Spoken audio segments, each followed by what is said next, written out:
Welcome to a new episode of the Human Era podcast, where we talk about what it's like being human in a digital age. My name is Ferry, and today I'm joined by Alice Bom. Alice, welcome. Good to have you on the show. Thank you very much. It's I'm very enthusiastic to be here. That's good to hear. Could you do us a favor and tell us a little bit about yourself? I have a very explosive last name. um, um, no, I'm just kidding. I'm almost 29 now, and it feels a little bit old, but still not old enough because I don't know everything yet. But I live with my girlfriend. I live in Huizen. It's near het Gooimeer. And we have a border collie that has a lot of energy. She's very young still as well. But you have the saying that dogs or pets, they look like their owners. Well, yeah, sometimes it's true. It's okay. But So, in the way she behaves, or in well, yeah, of course, in the way she behaves and the amount of energy that she has, because it's a very enthusiastic dog. And I think also in the amount of toys that she tries to destroy. Yeah. And you said you're 29. You make it sound like you're very old. I'm older than that, so don't worry. You still have plenty of time. I'm. Is there a big difference or just a couple of years? Because then you can say what will happen in the future. Yeah, well, of 5 years. The future is bleak. There's a pandemic now. It's there's 5 years in between us, so no worries. I'm curious because you're on the Human Era podcast. I'm gonna give you a very difficult question, just to Okay. start and see where your mind's at. What does it mean to you to be human? Well, I have to think about that question. Is it okay? Of course, sure. I I think for me, being human is that although you know that you will never accomplish the things that you want, that you need to keep going anyway Okay, and try to like it. that sounds good. Do you mean also like live in the moment? Mm, I think it's the nice things, the little things that happen during the day that make you feel more accomplished than what will happen in the future. Because it's almost never the thing that you thought it would be. Those are wise words. I do agree. I had a conversation earlier today with someone, and we were talking about feelings and about the pandemic. And he also kind of works in technology. So he saw what was happening the last couple of like 2.5 years. And the thing is that we started experiencing emotions differently. And I think we're putting more emphasis on like human connection. Mhm. Because one thing, at least for me personally, because I cannot speak on anyone else, but for me personally, I noticed that during the pandemic, I was longing more human contact. I was doing a lot of keynotes and podcasts, but they were all digital, so I wasn't really connecting to people anymore. So that's when I kind of knew, like, I'm so excited about technology and everything that we can do, but I long the simple things that we used to take for granted, which is have a conversation with someone in real life, have a cup of coffee with someone in real life. And those are like such deep emotions and connections that I kind of like forgot that we had them in the first place. And I think the pandemic, I hate talking about the pandemic, but it was like an eye opener in that sense to be more humane and connect more and enjoy the moment. I know exactly what you're saying. I feel the same because before the pandemic, I was a data consultant at a big company, a daughter of Microsoft. And there we did a lot of technology projects related to data and analytics.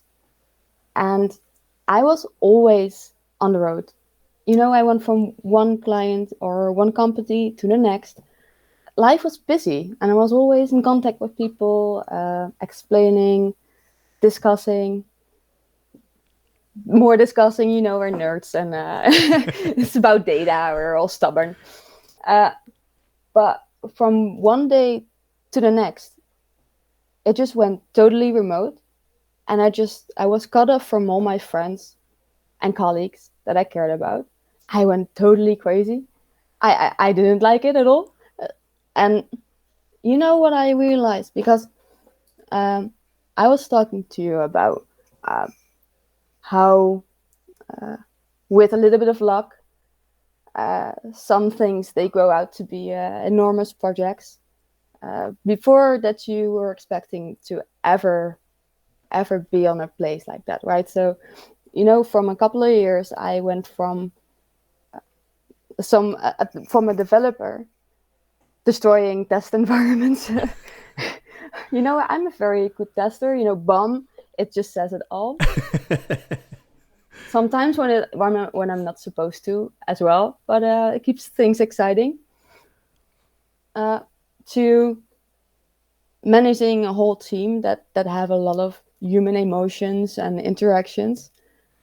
And what I noticed in the pandemic is that there are so many people that if you put them remote, they get depressed. They are lonely.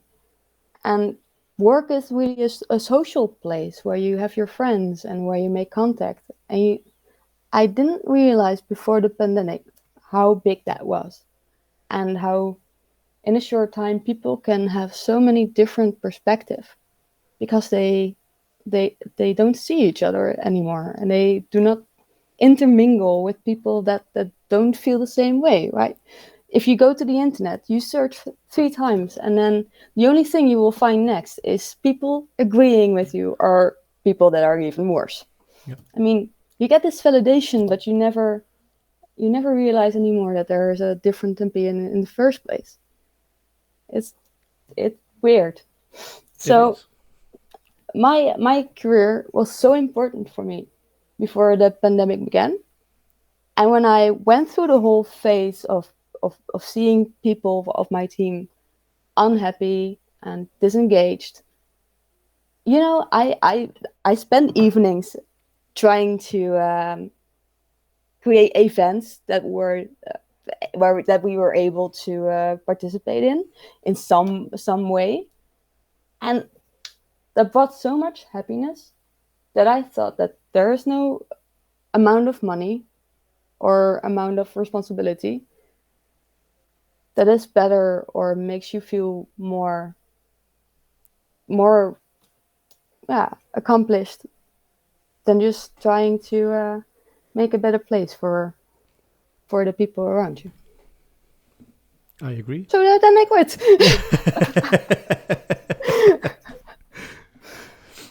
No, but it what you said is I recognize it. It's it was a true eye opener.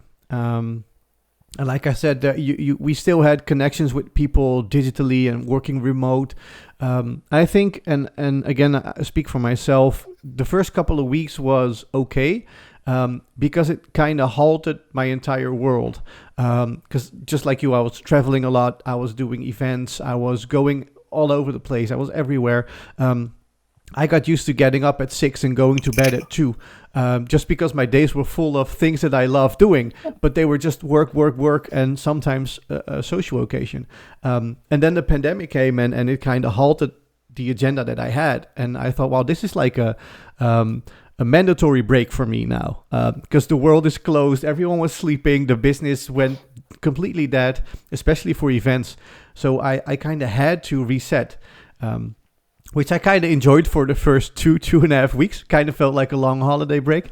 Then I started missing the whole thing, because I figured that even though I was busy, I could tone down on being as busy as I was, and I could ask myself the question, do you really need to be this busy?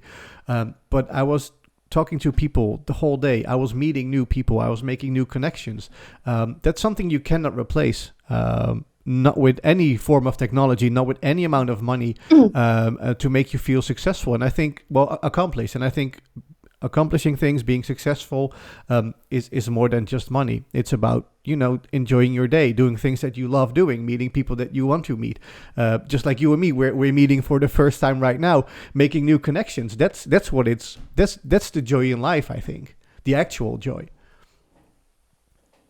Yeah, totally agree. But we needed the world to kind of slow down and have this eye opener for many people. Yeah, I think exactly. But I think it was a scary period as well, right? Because you don't know what's happening. We have had a great life, no world wars yet, right? I mean, I could study the things that I wanted. I could have a girlfriend without being afraid that I would never be able to marry her or to live together, have children. I mean, we've had an awesome time. True. Right. I mean, I'm looking to a desktop or a box where I'm sitting behind the whole days, working with data and insights and getting information that I never thought was even possible. Or I think if I went back in time, back to the Nokia, what is it, the 33 cent? Yeah. With the snake. Yeah, with Snake. Yeah. I mean, if you realize what happened in technology, it's crazy. Yeah, I would never want to go back. Even if they have the original snake. Yeah, that's a good question. No, I mean, no, the original snake. No, but I wouldn't want to go back because it brought so many cool things. I owe my entire job, my livelihood to the advancement of technology. True.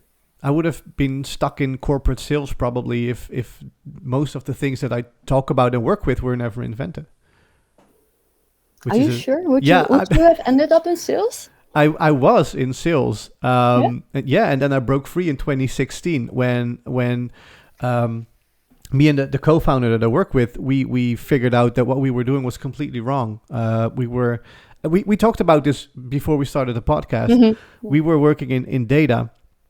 We were using technology and he was using a bit of data science and psychology. And we were manipulating consumers into purchasing things and optimizing websites.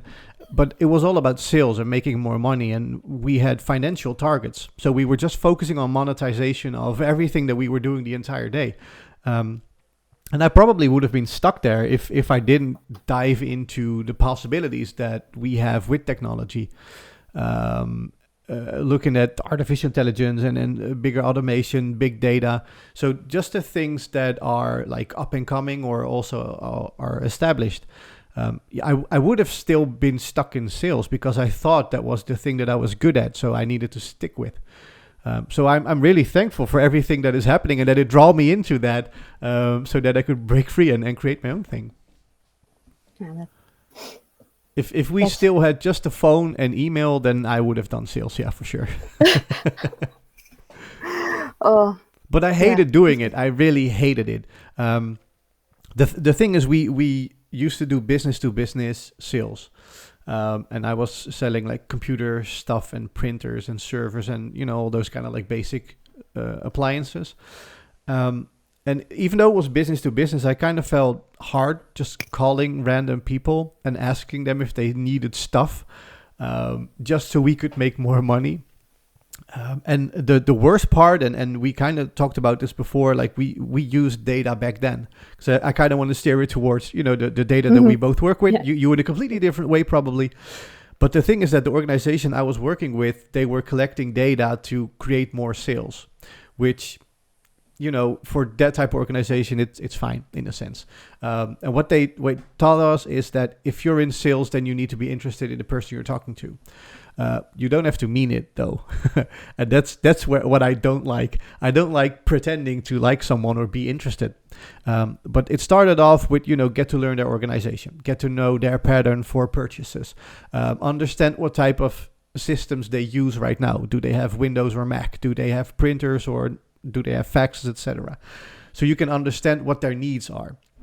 If they have 60 employees, they need 60 laptops. That's the basic information that we need, basic data. Then they started purchasing this like CRM thing that, the tracking customers and, The storing the data. registration, yes. Yeah, yeah, the registration of everything that you want. And they kept adding these fields of information, which went from are you married? What's your wife's name? Do you have any kids? Where do they go to school? Where did you go to school? Like, where do you go on holiday? And I thought, this is getting kind of scary because we're like writing down their whole lives. Not because we like them so much, but just because we want to find that hook to sell them more. And the more personal we can get with them, the bigger the chance that we can sell them something. And then they started collecting so much data that nowadays, thankfully, half of that information will probably be banned from the whole system or should be locked away.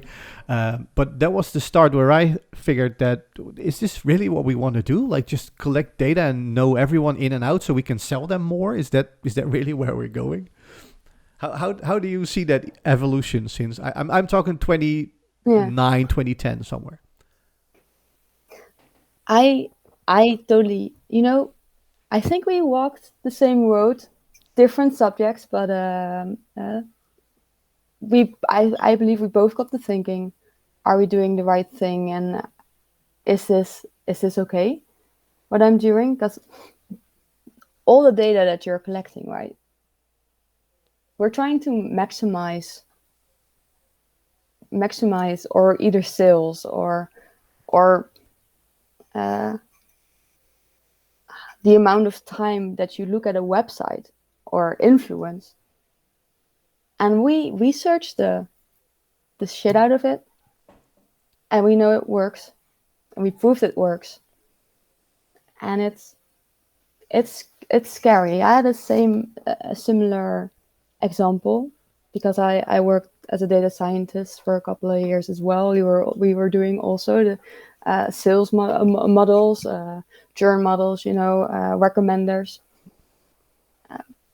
And I started thinking about, well, is this right? The moment that I was working on a website and I was changing the colors based on where people hovered and clicked, and just to keep them longer, And then I was thinking, well, maybe they want the article that I'm not showing them now, because they will never see it, and they don't know, they don't even know it exists. And I'm just feeding them info that makes them look at the website longer because I decided for them what they liked. It's, I wouldn't want to, I was talking about this stubborn stuff, right? So I'm stubborn. I wouldn't like anyone doing that to me. I want to decide what pages I would like to look at. I'm able, I think. And then I started, when the pandemic started and people had so much time for internet and videos, that was also, it was still working in the same way, right? How do we keep them longer and longer and watch ads and stuff? And I don't know if you noticed, but if you would look at YouTube is totally based on how can we let the person watch another video. I don't know, you've got a screen with recommenders. Yep. At the side, right? And have you noticed that every video that you're watching is a little bit extremer than the one that you're watching now? If it's left or right, doesn't matter. If you're a vegetarian, then the next video is vegan. Do you want to be vegan? And before you know it, you were just watching a cat video, and before you know it, you're 27 videos in, and you lost 2 hours. I don't know if you notice what. No. No? It kind of stumps me because I'm not surprised, but I didn't know that that's how it works. The value of YouTube is if you watch as many ads as possible, that's revenue, the main revenue that Google gets, right? And the algorithm behind YouTube, it's proprietary. I don't know if you're not allowed to look inside. Yeah. Right? It's a recommender as well. They know it too. they know how to let you watch more videos without you realizing even. And even though making it a little bit extremer every time, if you look at it a different way, if you go into a certain path, you get into a bubble and you never come out because it's the only thing that you're seeing, right? They had a research, the whole scandal with Facebook and um, the politics. I don't know how you say it in English when The they were the elections voted. back then. Yes, the Yeah. elections. Yes, and there was this whole scandal about that there was data and it was used to manipulate people. They did a research. They added a button where they could say, "Well, I voted. Oh, my friends voted." It was a button just like my friend voted, and the impact on the turnout, like the people that also were voting compared to a control group, was significant. That's crazy. But that's the most messed up thing, I think, that we are all subject to experiments the entire day without us knowing it. Yeah, and I, at least at first, it was awesome doing machine learning, trying to make models and bigger models and make them better and better. And at the beginning, I never realized what the impact could be. And now, I worked at a couple of projects that I created modules for example, people that are vulnerable. What about people that are easily manipulated, that have for finance, for example, that they want to buy a lot of stuff and that it's easy. Yeah. And it's crazy. But I cannot change the world. I cannot change pandemics. The thing that I can do though is try to be the best version and to be a good example, to be responsible and to say no when that stuff happens, right? We should be better. True. But how do you create that example? Like, how do you personally do that? Well, I said I worked a daughter of Microsoft, right, as a consultant in data and analytics, and I've been doing that for like 10 years. And when the pandemic started, I was an expert in data platforms, cloud data platforms, and they're getting bigger and bigger, right? So the amount of data that companies are collecting and the amount of sources that they have, and it's all over the place. If you're able to put it all together, so at least it's in one place, then do the authorization so people are not allowed to see what your have what kind of salary you have, because they don't like that. Uh, and then you enable people to make insights and Power BI reporting. It's a big project. So I was working at a bank, and we were implementing with a big team. We were implementing the system, and at the beginning, you're starting this road where sometimes you make a mistake. But I don't know if you notice, but in IT, sometimes a mistake is a mistake, but you keep it in there because you cannot go back. Mm-hmm. Well, we did that for a year and a half, and then we noticed that if you make the system bigger, then the problems get bigger as well. So we had a go live, and then people were so angry. They couldn't access the system for multiple reasons. So we just we solved one thing, and then they still couldn't access because of the other thing, and then it didn't get updated, and then they had access, but the day after again it broke again. People get so frustrated if they can't access certain stuff, right? And then you've been working for a year and a half, and then you've got so many issues.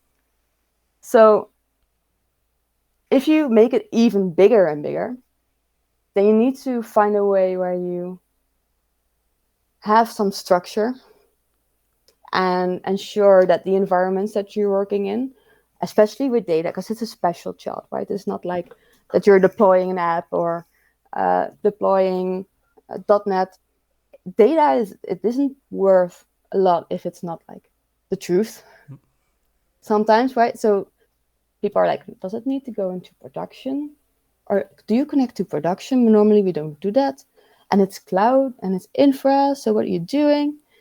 And then, so with all the issues, well, we probably didn't know what we were doing. We were learning and it was new. But we found a structure that actually makes it scalable and is also compliant and secure. And it works like, so I could run it on based on my computer, like on my own account in the cloud, and it run with 50 euro if you make it small, right? But if you deploy it in a bigger size or for different departments, it can be as big as 2,000 people working all over the place and letting modules go from dev to test to production, ensuring that they're like logged and ensure that the data quality keeps the same. So it's not get racist without you knowing, and then you're calling the wrong people. So I found that so awesome that, and also with all the issues, when the project was finished and it was successful, the corona began, and then I've had so much to do, and then nothing at all, because everybody was scared. It was like, what's happening? No, we're not starting projects. And I was like, okay, this is the first time I've got nothing to do. What I'm going to do? I have so much time. And then I thought, well, what would happen if I would try to make the system again, but only without all the people that you normally work with, and with the hindsight and of all the stuff that happened. And I was 2 weeks in, and it looked kind of cute. And my manager thought the same, and his manager. And before you know it, I was 2 years in. I did 16 implementation on the enterprise scale. All around the place, I was responsible for managing an asset that was used on a global scale, and also interacting with 50 team members from different countries and different cultures. I don't know what I was doing because I was developing, right? The data platform was nice and it worked great. When you have so many people also to focus on, and then you see what the pandemic is doing to them, but you're having so much fun because you're doing new stuff, right? You're like, oh, we'll try this.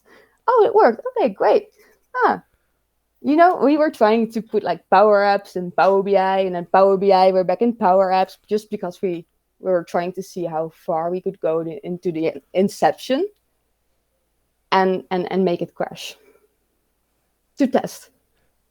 You've got so much energy and so much people that are caring about each other.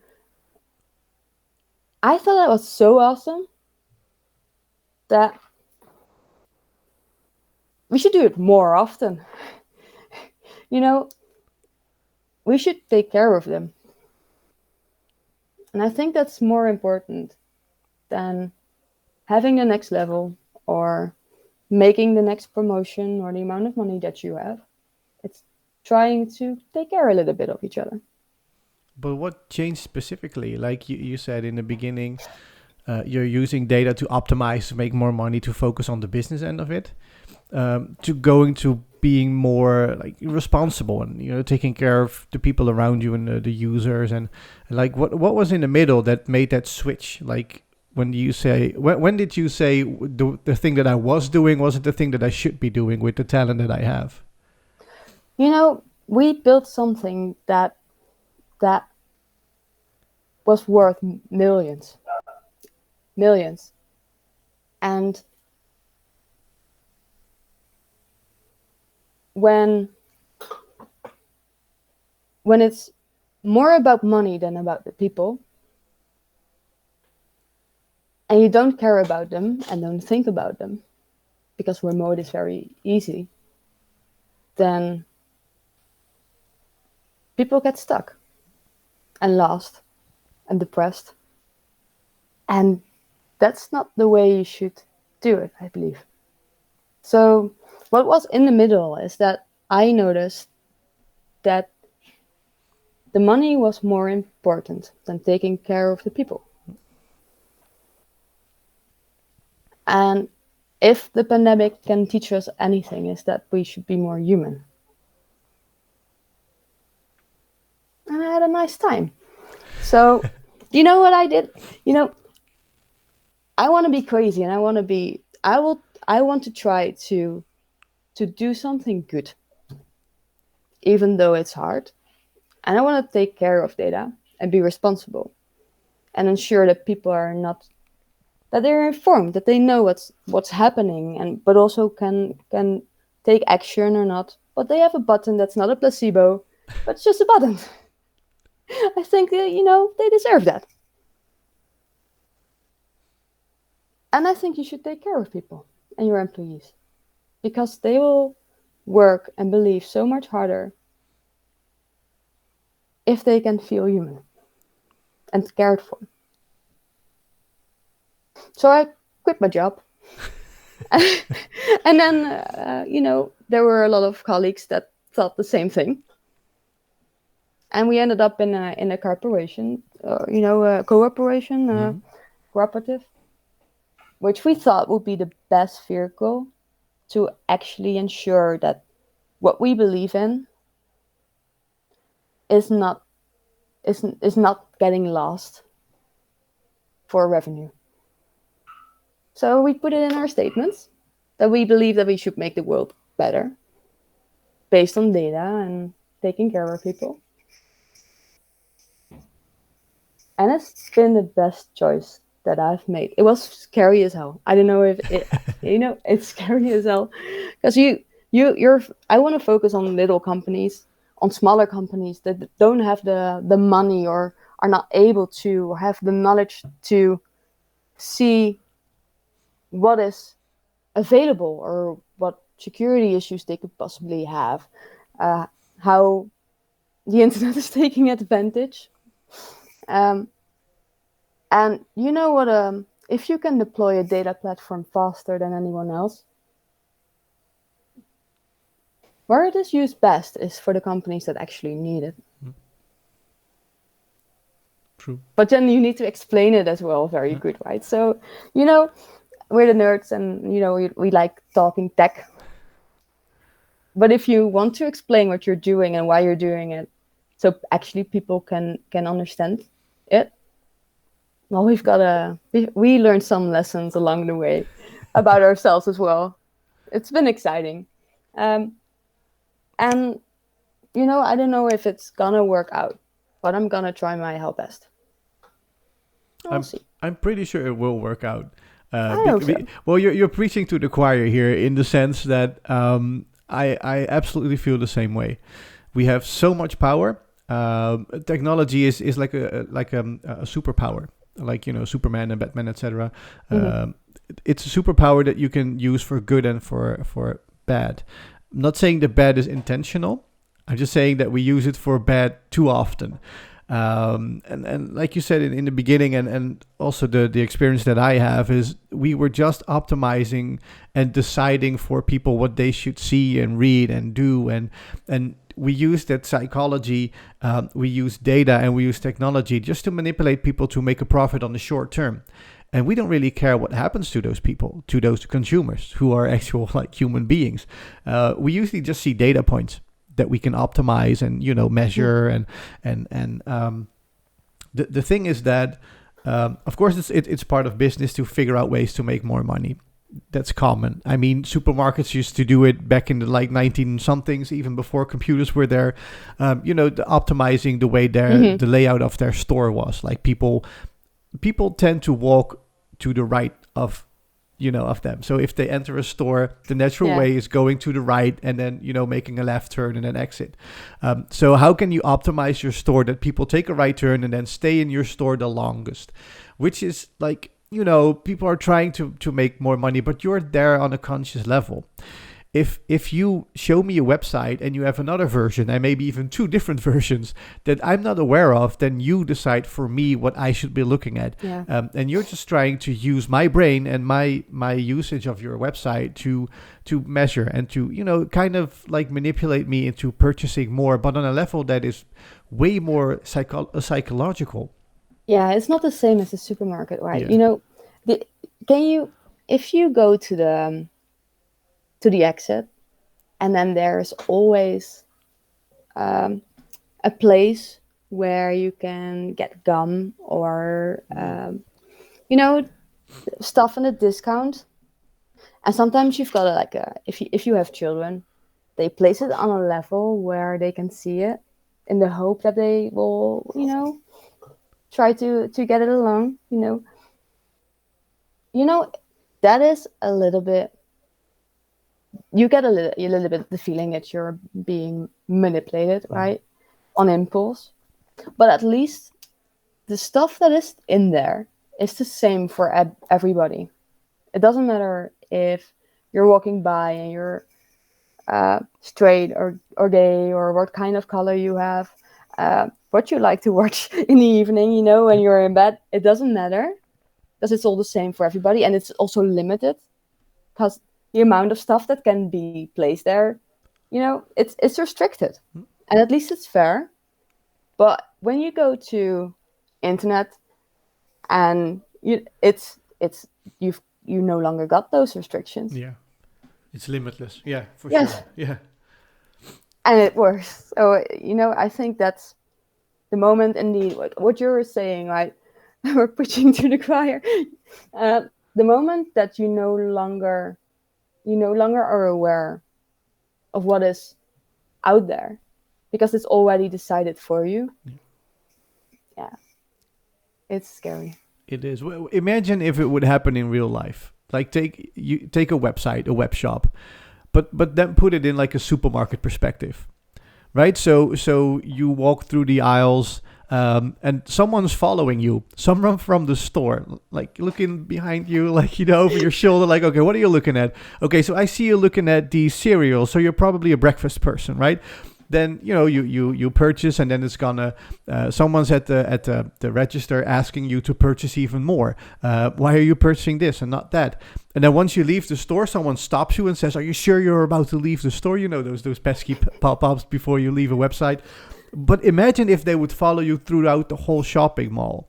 What, and they then, go into your place? Yeah, they go into your house. They They sit look next while to you. you're dressed. Yeah, like when you're watching TV, they're sitting next to you. Like the guy from the supermarket is sitting next to you, just to try and get to know who you are and how you live. That's way beyond their scope, I think. Like you don't need to know that. Just optimize your store for the way you think it's best, but stop following me my whole life. Like it's scary. I totally agree. Do you know, I don't want to make it a whole sexist, but you've got these toys that are smart as well. Mm-hmm. You know that those send data to the provider as well? No. And they analyze it to optimize it as well. I mean, that's a climax. It is. Is it like toys? Yes, smart toys. What? Yeah, research purposes. Yeah, research purpose. Okay, yeah. Mhm. I don't trust them. No, but really? Yes. Okay. But do they tell people like on the packaging or on the website? There's a whole TED talk about it. There's this you've got some great videos about on TED, because I like TED. It's just YouTube for me. It's a little bit more extreme, right? At least it's informative, I think. About security and privacy of data, and how machine learning models are being used, and what the impact is, and what's being gathered. And my great dream is to someday be on that spot and have a talk myself. But you can have dreams, right? So you can have dreams. You need them, yeah. No, you need yeah, them. of course. Otherwise, what do you do?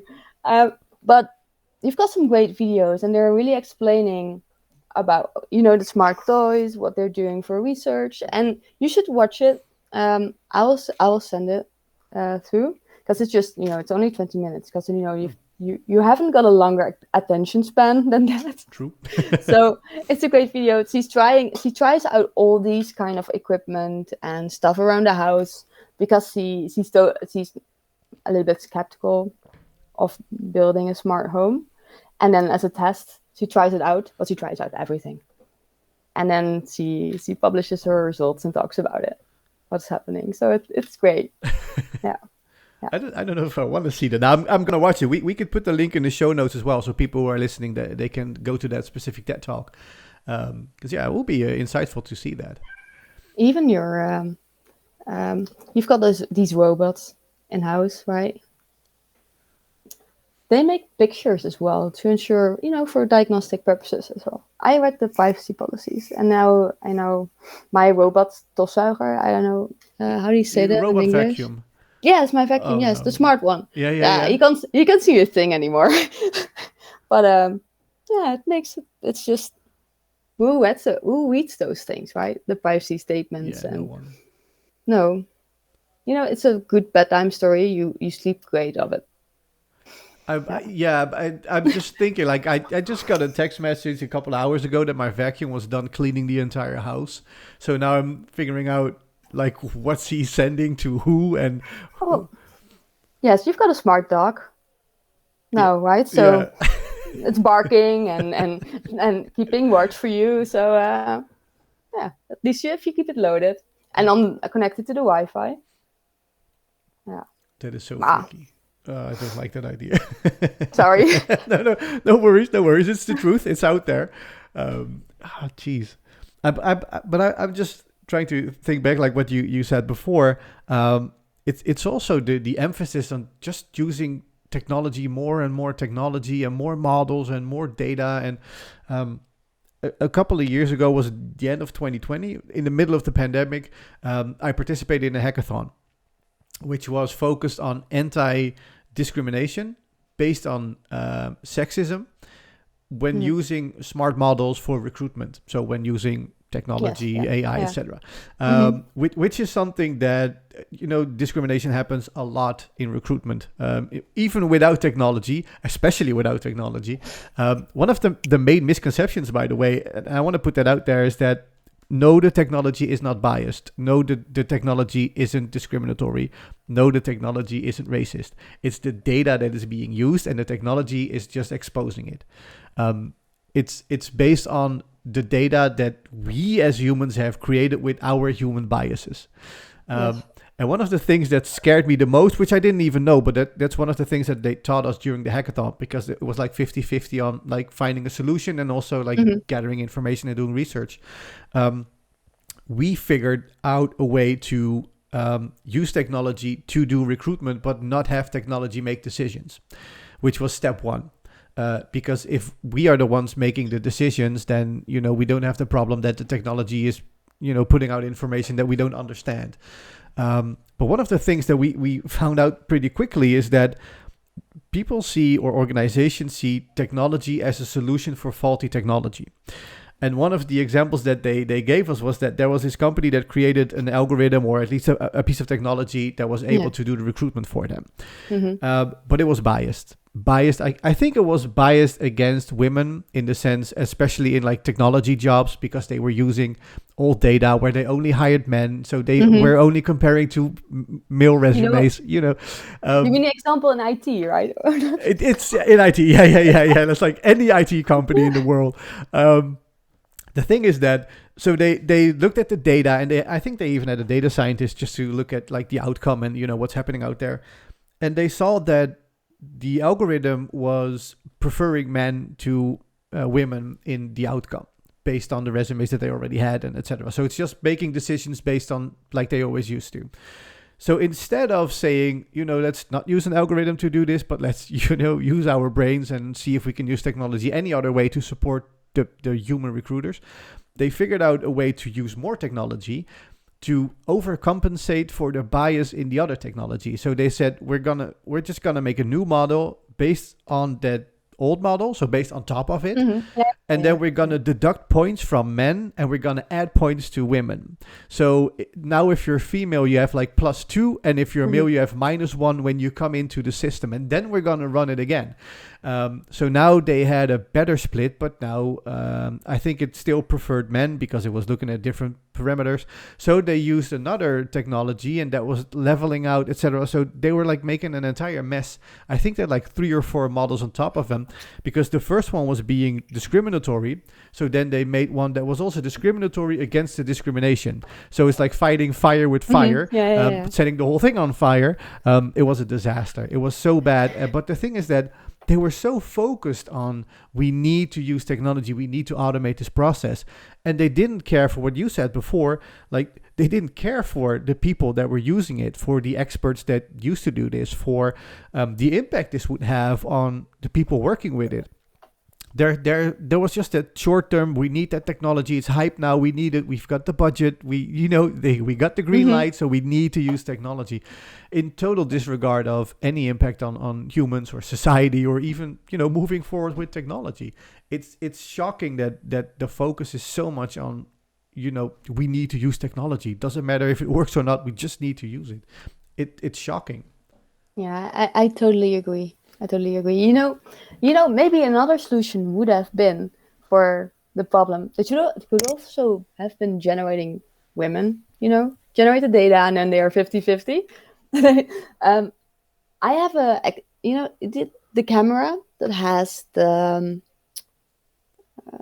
that knows when you close your eyes. You've got then you get the message like, oh, your eyes are closed. I think it was Canon. Yeah, this, just object recognition Right. Okay. and then face recognition. Hmm. Um, but they forgot in their data sets that if you go to an Asian culture,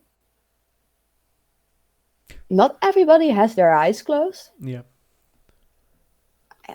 You know, it's not even on purpose every time, True. right? Because you're building the data and then you're extracting correlations and statistics, and then at one point, what you're saying, right? You've built module on module, and you're not even sure anymore what it exactly does, but it works great. Do you think? I think it's also maybe the road that we're on, at least the people in data and analytics and technology combined, right? That even though we like it so much and it can be used for great and good, that we shouldn't lose our heart and to think and to realize what output is saying, or test and ensure that what you're delivering is up to a quality that you can live with it, or at least to the best of your capability. I think at least for me, when we started out, that is a road that I learned along the way, because you don't know what you're capable of. You're just trying things out, right? What is the most like uplifting experience that you've had in that sense? Like what did you see either using technology or data or about yourself? Like what is something like really positive that you thought, wow, I didn't know it could be this cool? I think what you have been saying, right? It can be used for bad, but also for good. I had a friend that was using the exact same machine learning modules and math and statistics, but she used it to try to treat cancer. And she was trying to simulate these cells, right? And I was using it to optimize sales, and she was using it to try to cure people. And we knew exactly, what the other was doing, because we understood each other. And it also showed me that we are on a journey to make it better.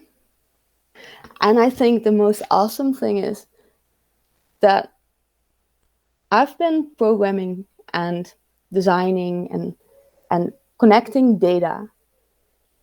And sometimes it can be of so much worth because you're in this, well, even though you're not being on an internet website, right? You can make a bubble just on your own. You don't need any internet for that. But then you created it yourself.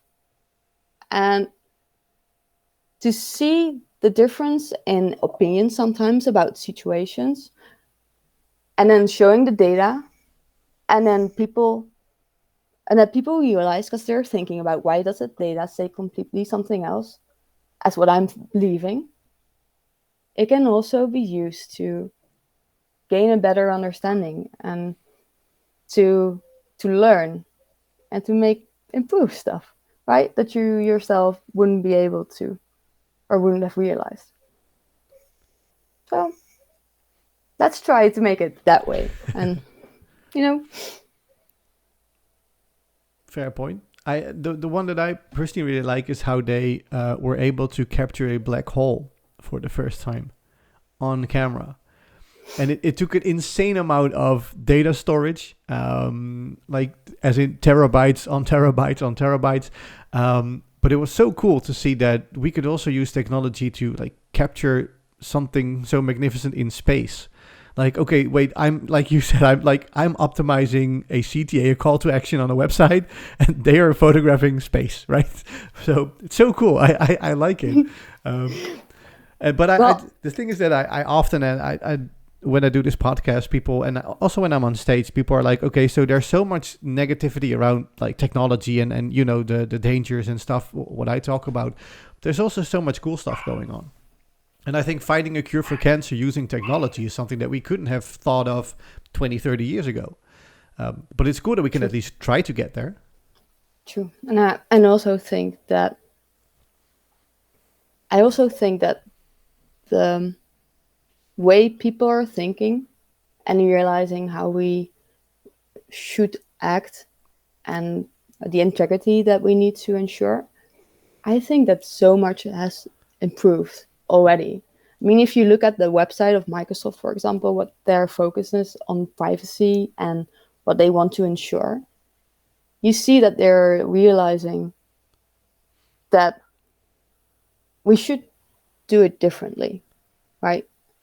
So I'm hopeful that in the future, governments and laws will be implemented to keep people a little bit, straight. And that we've learned from a new era that went so fast and still going so fast. And we're all looking at black holes like it's nothing. That would be cool, yeah. But people are often kind of like scared. It's like a sugar addiction that people have to like, unhook themselves from this focus on technology. When we launched our website about 2-3 years ago, for the Brain Humanizing Institute, we decided to not use cookies. So our cookie policy basically says we don't have a policy because we don't have any cookies. If there's any cookie that we use, it's only because it's like mandatory on, whatever form we use if you want to send your details. So the only thing that we have is the form sending your data to us that you chose to send. There's no Google Analytics. There's no filming. There's no Hotjar. There's nothing. We don't know who's on our website, how long they stay, where they came from. We have no idea what the number of visitors is that we have. No idea. No idea. I like you so much. We don't have cookies either. That's awesome. Really? Yes. We can go to the dark side. Maybe they have cookies there. Oh, yeah, they have. Yeah, don't go to our website. We don't have any cookies. No. No, but we are completely blind, and like commercial people were telling us, you're insane. You need to know where your visitors are from, and we said, well, but why? Because we're not gonna optimize the website. We're not gonna figure out how people consume more of our content. We provide information. If they're interested, they can come to the website. They can read more about it. If they want to leave the website, leave the website. If you want to subscribe to anything, you can't, because we don't have anything to subscribe to. You can download our research papers if you want to, but you don't have to give us your email address to get them. You can just download the whole PDF. We won't even know you've been there. We don't really care. Like, we want to share the information, and we just want people to, get the message of using technology for good, and, not just for the commercial purposes. But people were so afraid for us, like, you're not using any cookies, you're blind to your visitors. No, we're not. we don't care. Just, feel free to browse and feel free to leave if you want to. That is, that is exactly what I believe too. No cookies. Let's start there. That's a good one. It's less legal stuff as well. That's also true. It saves a lot of money. But yeah, we don't feel we need them, and I don't feel that we are missing out. Well, you don't know what you're missing, right? Yeah, exactly. But then you cannot miss it because you have no idea, what it could have been, or we're not optimizing anything except the experience that people have on the website based on our assumptions. If we feel that we can make it easier for people to access the knowledge and the research that we have, then we're probably going to try it. But we have no idea if it's better or worse unless people send us a message saying, I cannot find it anymore, or we have no idea, but we're not going to measure anything. Just, feel free to browse. And I don't want to be that supermarket guy stalking you over the entire internet, because I've been there. I've done that for a job, targeting people. We could go as far as figuring out who was pregnant or about to move or who had friends with a birthday, and then target them. And I don't want that anymore. It's not improving anything in this world other than someone's wallet. That's not going to be my life's mission. Amen to that. Thank you. So, we organize these privacy workshops. Would you like to help, or maybe we can work together on it? Yeah, for sure. I'm really enthusiastic. We think exactly. We think the same. We do. I mean, just both of us not using cookies is just like the confirmation of that. We do think alike. Yeah. Yeah, I'd be happy to help for sure. Awesome. Cool. I see we've reached the hour mark. I always try to keep the conversations around 1 hour. But before we leave the podcast, can I ask you for a final thought, which could be anything? Which could be anything. You really asked the difficult questions. I know, right? A final thought. I believe in the little things, the little good things, and that they're worth fighting for. And they should. And I hope that it will make life a little bit better. Well said. I like that. Thank you so much, Alice, for joining me today on the podcast. I'm thankful being here. It was an awesome hour. Me too. It was an absolute pleasure. Thank you again, and thank you to you out there listening. Thank you. Stay tuned and stay human.